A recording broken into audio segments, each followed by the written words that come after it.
Hi change agents, how are you?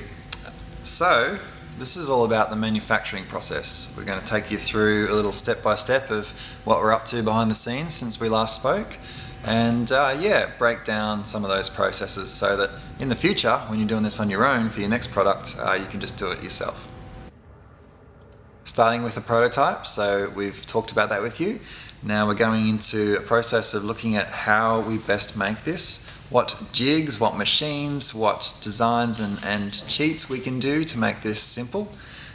We're looking at the sweet spot of these products, how much it's going to cost and how many you need to sell to make it worthwhile.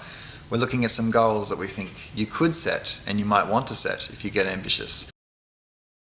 Firstly, we've been prototyping. So following on from our design phase that we had with you guys, we've been taking all those ideas and bringing them to life. So a lot of ordering of materials has been happening on your individual projects. A lot of testing of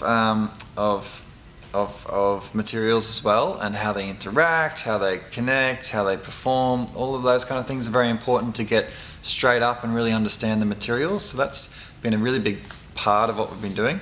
And yeah, working with our designers and our technicians here to just make sure that we're doing this the best way. So there's been a couple of updates to your designs just based on this initial prototyping process.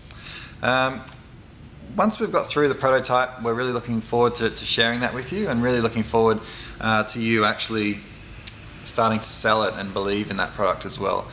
The big thing about manufacturing is refining your process. Okay, so we don't want to break it down to like an assembly line style. We want it to be fun and we want it to be a creative process, but yeah, trying to really simplify it down to its core elements and what has to be done to bring your products together.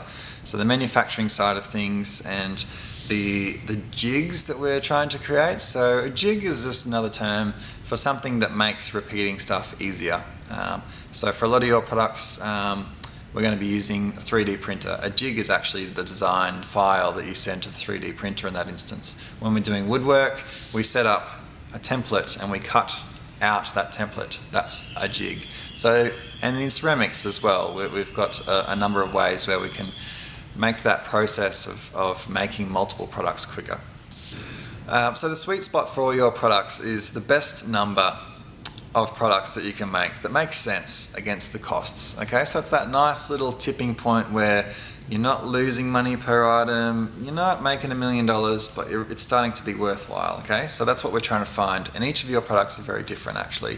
So they have a different number of hours required for a human to do. They have a different number of expenses and different number of machines to use. So yeah, the tipping point will reflect that. The sweet spot and the tipping point will refine very shortly for you.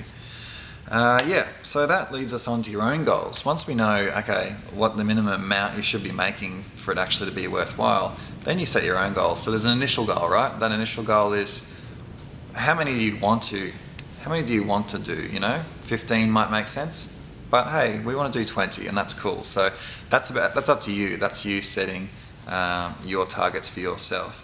And then yeah, a stretch goal. You know, let's be ambitious. If this goes really well and your products are well received, what is the maximum that you want to sell, you know? That's a really exciting thing, and it's, you know, not everyone's going to hit that stretch, and that's entirely cool, you know. To get a product up is a win in itself. So whatever happens in this process is all about learning and enjoying the experience, and we are here. So thanks again for working with us.